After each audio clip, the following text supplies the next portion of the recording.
Hello everyone, मैं PT master Priyanka आज आपको बताने वाली हूँ मॉर्निंग असेंबली कैसे कराई जाती है। उससे पहले आप मेरे चैनल को लाइक और सब्सक्राइब करिए और बेल आइकन को दबाइए ताकि मेरे लेटेस्ट वीडियो आप तक पहुँच सके।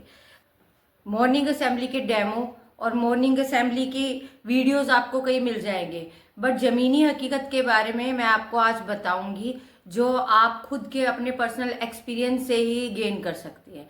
टीचर है तो सबसे पहला आपका काम है स्कूल में जाते ही मॉर्निंग असेंबली की प्रिपरेशन कराना। अपनी अटेंडेंस वगैरह लगाने के बाद आपका पहला काम होता है मॉर्निंग असेंबली करवाना।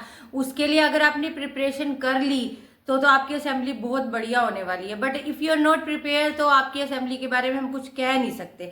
हाँ, अगर आप एक्सपीरियंस टीचर है तो आपको मेरे हिसाब से तो बिना प्रिपरेशन के भी आप बहुत बढ़िया असेंबली करवा सकते हैं, but if you are new in school तो सबसे पहले आपको मॉर्निंग असेंबली के ऊपर ध्यान देना पड़ेगा, क्योंकि first impression is the last impression. आप स्कूल में घुसे हैं, first day of the school है, आपने असेंबली करवानी है, और अगर आपकी असेंबली में ही आप ठीक से कमांड ना दे पाए तो थोड़ी गड़बड़ हो सकती है।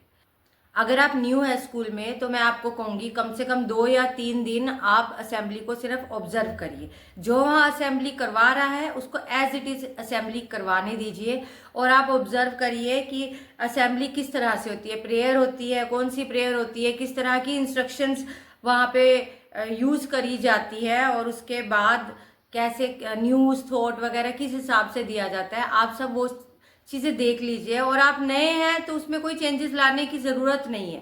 पहले आप उस धारा में बहिए, और अगर आप उसमें कोई चेंजेस लाना चाहते हैं तो लाइए, बट कुछ दिन के बाद। हर स्कूल के अपने एक रूल्स होते हैं, गाइडलाइंस होती है, तो अगर आप उसमें सडनली कोई चेंज लाएंगे तो फर्क पड़ेगा। इसलिए पहले आप उस धारा में बहिए, जिस हिसाब से हो रही है उसी हिसाब से असेंबली करवाइए। 2-3 दिन के बाद अपने हाथ में असेंबली ले लीजिए।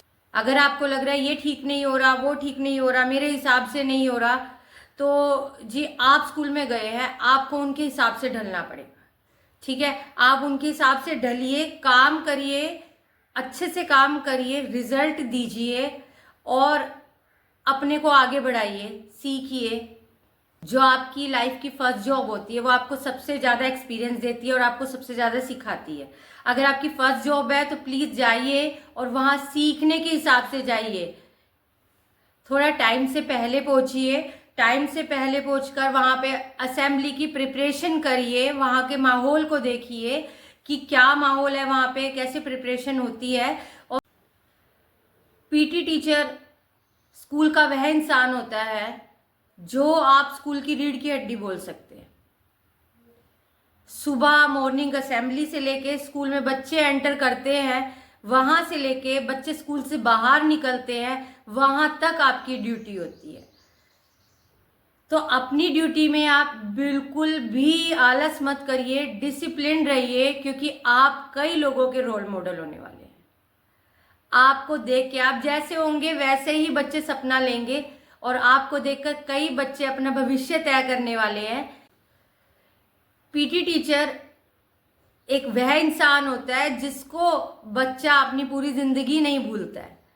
उसको याद रहता है, बड़े होने तक उसे याद रहता है कि हमारा पीटी टीचर, हमारा स्पोर्ट्स टीचर ऐसा था, ऐसे करवाता था इंस्ट्रक्शंस। और अगर आप किसी बच्चे का भविष्य तय कर रहे हैं, अगर आप उसको कोई गेम में डाल रहे हैं, उसे सिखा रहे हैं, तो लाइफ टाइम के लिए वो आपको याद रखेगा कि इस पीटी टीचर ने मुझे ये गेम इंट्रोड्यूस कराई थी और मैंने इसे बाय प्रोफेशन चुना। तो ये जॉब बहुत रिस्पॉन्सिबिलिटी वाली जॉब है, तो आप इस जॉब को ऐसे मत समझिए। आप इस जॉब में आई है तो पूरी तरह से जस्टिफाई करिए इस जॉब को, और पूरे जोश के साथ स्कूल में एंटर करिए, और तक आप उसी जोश के साथ रहेंगे और बच्चों के साथ उसी जोश के साथ मिलेंगे। मुझे पता है आप थक गए हैं, छुट्टी होने तक एग्जॉस्ट हो गए हैं, मगर आपने अपना जो जोश है वो बरकरार रखना है अपने बच्चों के लिए, आने वाली जनरेशन के लिए। तो हम मॉर्निंग असेंबली की बात कर रहे थे कि मॉर्निंग असेंबली एक पीटी टीचर ही पूरी तरह से कंट्रोल करता है। तो कभी भी लेट मत करिए मॉर्निंग असेंबली में। कम से कम 5 मिनट पहले या 2-3 मिनट पहले आप ग्राउंड में खड़े होने चाहिए। ठीक है, आपने मूवीज में देखा होगा, सीरियल्स में देखा होगा, क्लास में बच्चे बैठे होते हैं, खड़े होते हैं, तभी एक टीचर आता है और सारे बच्चे शांत हो गए। वैसा नहीं है। जमीनी हकीकत की बात करिए, मैं आपको बताती हूँ। आपको पंक्चुअल रहना है, डिसिप्लिन रहना है। अपने ग्राउंड में कम से कम 5 मिनट पहले, नहीं तो 3 मिनट पहले आके खड़े हो जाइए। टाइम की बहुत वैल्यू है। आप जब स्टेज पे खड़े होएंगे, असेंबली एरिया में खड़े होएंगे, वहीं से डिसिप्लिन शुरू होगा। तो हमेशा आपने असेंबली एरिया में टाइम से पहले खड़े होना है और पूरा बंदोबस्त, वहां पे ड्रम की व्यवस्था, माइक की व्यवस्था, ये सब होनी चाहिए। काम करने से शर्माइए मत। हम पीटीआई डीपी जो होते हैं वो ग्राउंड से जुड़े होते हैं, मिट्टी से जुड़े होते हैं। हमें मार्किंग करनी होती है, ग्राउंड बनाने होते हैं, क्लास लेनी होती है और अपने इक्विपमेंट्स भी उठा के वापस से स्पोर्ट्स रूम में रखने पड़ते हैं। इसलिए शर्माइए मत, थकिए मत और पूरे जोश के साथ क्लास लेने के लिए स्कूल में एंटर कीजिए। आपका डिसिप्लिन शुरू होता है स्कूल में एंट्री के बाद। और सबसे पहले असेंबली आएगी। असेंबली एरिया में आप पहले से खड़े होंगे, वहां पे आपकी शक्ल से ही काम चलेगा। आपको कुछ करने की जरूरत नहीं है। जो बच्चों की जो ड्यूटी है वो करेंगे। ड्रम वाले ड्रम बजाएंगे, क्वायर ग्रुप होगा प्रेयर कराने के लिए आ जाएगा, म्यूजिक टीचर अपना काम करेगी। और अगर किसी स्कूल में म्यूजिक टीचर नहीं है तो उसके लिए भी तैयार रहिए। प्रेयर भी पूरी तरह से आपने करानी है, न्यूज एंड थॉट भी आपने करवानी है। इस हिसाब से स्कूल में आइए और उसके बाद बच्चे अपने आप ड्रम की साउंड पर लाइन बनाकर असेंबली एरिया में आएंगे। बच्चों को पूरी तरह से क्लियर कर दीजिए कि आप पूरी एक सीधी लाइन में एक हाथ का फासला मेंटेन करके आएंगे। और असेंबली एरिया में जो भी स्टार्टिंग लाइन है, अगर वो नहीं विजिबल है तो आप उसके लगाने के लिए कोन का यूज कर सकते हैं। और वहां पर आके आप खड़े होएंगे, गैप मेंटेन करेंगे। बच्चे हैं, भूल जाते हैं। आप इस तरह से पूरी तरह से तैयार रहिए कि वो क्या क्या गड़बड़ कर सकते हैं। लाइंस बनवाने के बाद आपका अगला काम है बच्चों को इंस्ट्रक्शंस देना। देखिए, बच्चे पहले से विश्राम पोजीशन में हैं, आराम से ही वो आए हैं, तो आपकी पहली कमांड होगी सावधान।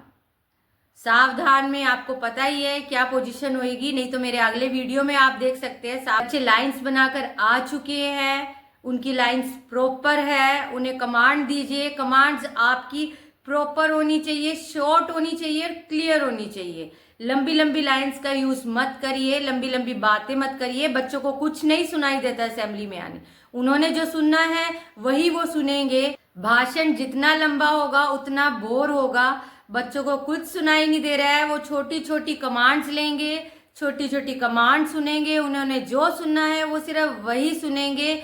लंबी बातें, लंबी भाषण बोरियत फील करवाते हैं। मैं कहूंगी कि उन्हें बोर मत फील करवाइए। वो जिस जोश के साथ आइए, जल्दी से प्रेयर को स्टार्ट करिए, कमांड देना शुरू करिए।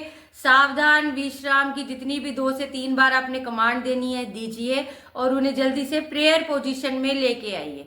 प्रेयर पोजीशन, सावधान, विश्राम वगैरह मेरे आप दूसरे वीडियो में देख सकते हैं। फिलहाल मैं आपको बता रही हूँ कि आपने असेंबली में कैसे प्लानिंग करनी है। देखो, अगर आप नए टीचर हो तो जैसा भी पैटर्न चल रहा है वैसा ही चलता रहेगा स्टार्टिंग में। तो उसके बाद ही आप कुछ चेंजेस ला सकते हैं। थोड़ा सा आपको भी पुराना होना पड़ेगा, मगर आप ये ध्यान रखिए, आप बच्चों की वजह से वहां पे है, उस पोजीशन पे आप खड़े हैं, सिर्फ आप बच्चों के लिए स्कूल में हैं, उनके लिए काम करने के लिए है। तो ये बात आपने हमेशा दिमाग में रखनी है, ठीक है। आप प्रेयर करा रहे हैं, आपकी कमांड्स क्लियर होनी चाहिए, आपको ऊंची आवाज में बोलना है ताकि पीछे तक आवाज जा सके। माइक की व्यवस्था है तो आपको ध्यान रखना है कि माइक में आवाज, आपकी आवाज फटे ना, इतना उचित फासला होना चाहिए। अब आप भी नए हैं, बच्चे भी नए हैं, इसलिए थोड़ा टाइम लग सकता है, वो आपको समझे और आप उनको समझे।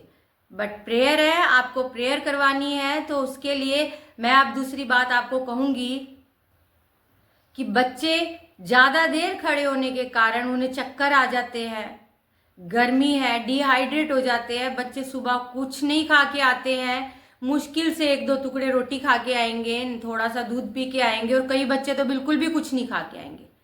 तो आपको ये बात ध्यान में रखना है, बच्चों को एक टाइम तक, लंबे टाइम तक वहां पे खड़े रखने से क्या होगा कि बच्चों को चक्कर आ जाएंगे और बच्चे गिरेंगे। ठीक है, तो आपने ध्यान रखना है, पीटी टीचर है, आप असेंबली ले रहे हैं, तो आपको ध्यान रखना है कि अगर बच्चे लंबे टाइम तक खड़े हैं तो आपको उन्हें कुछ ना कुछ एक्टिविटी बीच में करवाते रहना है।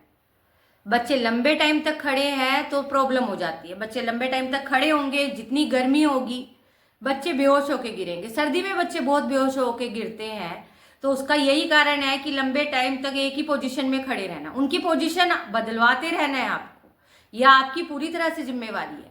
कभी बच्चों को सावधान करवा दिए, कभी विश्राम, बीच में अगर आपकी असेंबली लंबी चल रही है, न्यूज़, थॉट और कोई लेक्चर देने के लिए आया है, कोई उन्हें नई बात बतानी है, तो कभी बच्चों को बिठा दिया, कभी खड़े करवा दिया, बीच में आपने 1 मिनट का उनका रिफ्रेश टाइम ले लिया।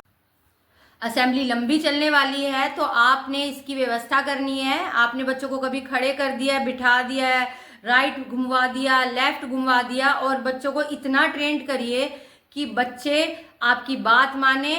क्योंकि अगर आप असेंबली में बच्चों को हिला देंगे थोड़ा सा भी तो लाइंस खराब हो सकती है।